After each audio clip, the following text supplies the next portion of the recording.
think it's a psych-ops from the military, like they did with LSD and all that stuff.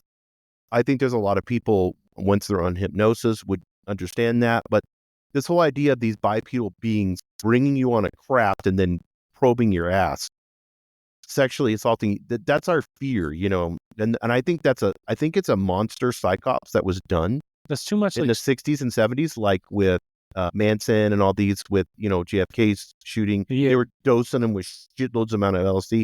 You don't even know. You could get LSD and not even know it.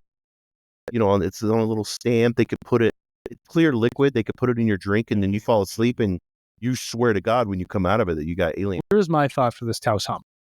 You know how the gorge runs through Taos? So folks, for listeners, there's this huge gorge which the Rio Grande River runs through. It's quite tall, big V formation, but it's all volcanic rock. Yeah, second highest in the U.S., the bridge. Yeah. But here's my point.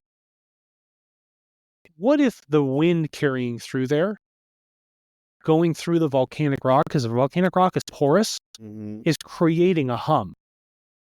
That would make sense. You would think it'd be more like much.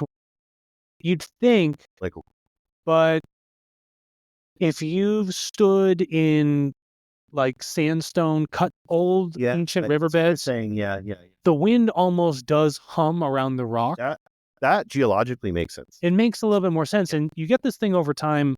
That's better than my alien theory. I think it's better than the alien theory because I'm trying to be reasonable. There's this huge thing that a road, and then this monster, like I'm talking like a garage door that would be as big as stories big. Yeah. And you just pull right up to that, and there's a guard shack, and goes into the mountain. Yeah, they have one in Sandia too. Have you seen the one down in Sandia? So you go up on the hiking path on the what they call the be careful with the trail. Yeah. Anyway, you can overlook it, and you can see where the Starfire capsule is, where they have their laser telescope for blasting shit out of the sky. But there's a road that goes directly into the mountain. You can barely see it, but if you got binos, they have a couple of signs up, but you'll just watch a car just drive into a mountain. We have the most missiles. Yeah, we do. Anywhere in the United States. Well, we're here in Albuquerque.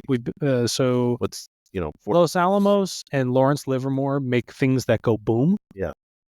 And Sandia National Labs make things that almost implode. They do the opposite work. It's crazy.